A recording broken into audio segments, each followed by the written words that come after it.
নমস্কার বন্ধুরা। তো আজকের ভিডিওতে আমরা আলোচনা করব ROG নতুন জেনারেশন স্মার্টফোন সম্বন্ধে। যেমন এই পোস্টারটা দেখতে পাচ্ছেন, ROG ফোন 7 এর পর ROG ফোন 8 খুব তাড়াতাড়ি আসতে চলেছে। এর ডিজাইন কি হবে সবকিছু অলরেডি লিক হয়ে গেছে। তো এই জন্য এই ভিডিওতে আমরা জানাবো এই যে ROG ফোন 8 যে আসতে চলেছে এটার এখনো পর্যন্ত যে সব লিক স্পেসিফিকেশন পাওয়া গেছে সেটা সম্বন্ধে একটা পুরো ওভারভিউ। তো চলো শুরু করার ভিডিওটা কোনো সময় নষ্ট না করে আপনি যদি গ্যাজেট ওয়ার্ল্ড বাংলা চ্যানেলে প্রথমবার আসেন আর এরকম বাংলা টেক ভিডিও ডেইলি দেখতে চান তাহলে gadget world Bangla channel subscribe অবশ্যই করে নেবেন। তো প্রথমত আলোচনা করবো এই স্মার্টফোনটার ডিজাইন সম্বন্ধে। তো যেমন আপনি দেখছেন এবারে যে ROG ফোন 8 পিছন দিক থেকে দেখতে এক্স্যাক্টলি এরকম, মানে এবারে যে ক্যামেরার যে সেটআপ সেটা আরো ছোট হবে লাস্ট বারের থেকে। ফোনটার থিকনেস হলো 10 মিলিমিটারের আশেপাশে আর ওয়েট হবে প্রায় 240 গ্রাম। এর পেছন দিকের ম্যাটেরিয়ালটা হলো গ্লাস বডি আর চারটে সাইডে আপনি পাবেন অ্যালুমিনিয়ামের ফ্রেম। আর সববারের মতো এই ফোনের দুদিকে থাকবে প্রেসার সেন্সিটিভ টাচ ট্রিগার।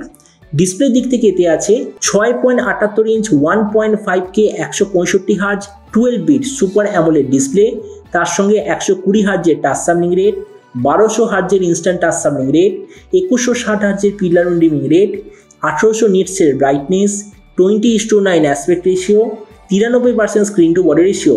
আর ডিসপ্লে যে সার্টিফিকেশন হতে থাকবে ডলবি ভিশন, HDR10+ দুটোরই সার্টিফিকেশন।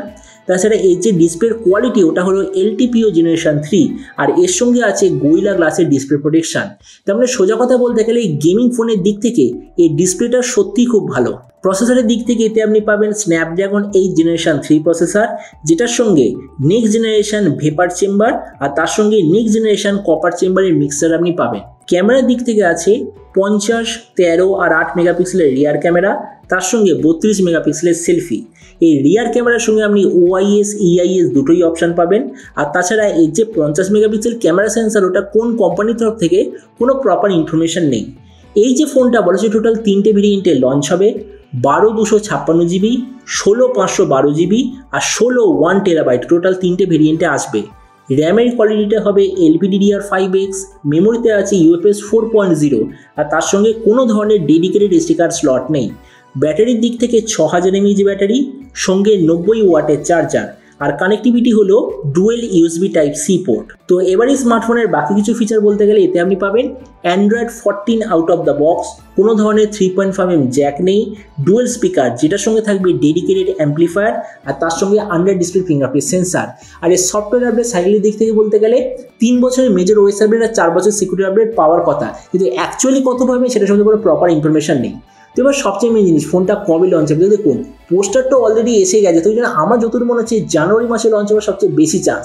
আর এরপর যদি প্রাইস সম্বন্ধে বলতে দেখুন, লাস্ট বছর যে ROG ফোন 7 লঞ্চ হয়েছিল খুবই বেশি দামে লঞ্চ হয়েছিল, আমার যতদূর মনে হয় 70,000 ইন্ডিয়ান টাকায় লঞ্চ হয়েছিল। তো এই জন্য হয়তো এবারও যে ROG ফোন 8 সেই দামে বা তার চেয়ে একটু বেশি দামে লঞ্চ হবে। তো এবার সব ভিডিওর মধ্যে আপনাকে জানাবো এই যে স্মার্টফোনটা লোকে কেন নেয়, মানে এটা কি নেওয়া উচিত নাকি নেওয়া উচিত না। তো দেখুন, আমরা যদি শুধুমাত্র স্পেসিফিকেশনের দিক থেকে দেখি অবভিয়াসলি স্পেসিফিকেশনের দিক থেকে খুবই ভালো, কিন্তু একটা মেন জিনিস যেটা এর মধ্যে আছে কিন্তু বাকি সব অ্যান্ড্রয়েড ফোনে মিসিং আছে সেটা হলো স্পেশালি গেমিংয়ের জন্য ফোনটার অপটিমাইজেশন। এতে আপনি এমন কিছু স্পেশাল স্পেসিফিকেশন বা গেমিংয়ের সময় স্টেবিলিটি বা একদম পারফেক্ট নেটওয়ার্ক স্টেবিলিটি পাবেন যেটা বাকি কিছু ডিভাইসে মিসিং আছে। তো ওই জন্যই সবাই শুধুমাত্র গেমিংয়ের জন্য ROG ফোন নেওয়ার চেষ্টা করে। আর আরেকটা জিনিস জানবেন, ROG ফোনে হচ্ছে দুনিয়ার সবচেয়ে পাওয়ারফুল কুলিং সিস্টেমও থাকে। তো এবার আপনি যে কোনো অবশ্যই জানাবেন এই যে ROG ফোন এই যতদূর মনে হচ্ছে ইন্ডিয়ান টাকায় লঞ্চ হবে 70,000-এর আশেপাশে। তো আপনি কি এই দামে এটা নিতে চান নাকি সেম প্রাইস পয়েন্টে গেমিংয়ের জন্য যে iPhone 15 অ্যাভেলেবেল আছে আপনি ওটা নিতে চান? এটার সঙ্গে নিচে কথা বলতে আমাকে একদমই ভুলবেন না। তো চলুন দেখা হবে আগামী কিলোমিটার টেক ভিডিওতে। Till then stay tuned and always remember, think positive, be positive. Thank you.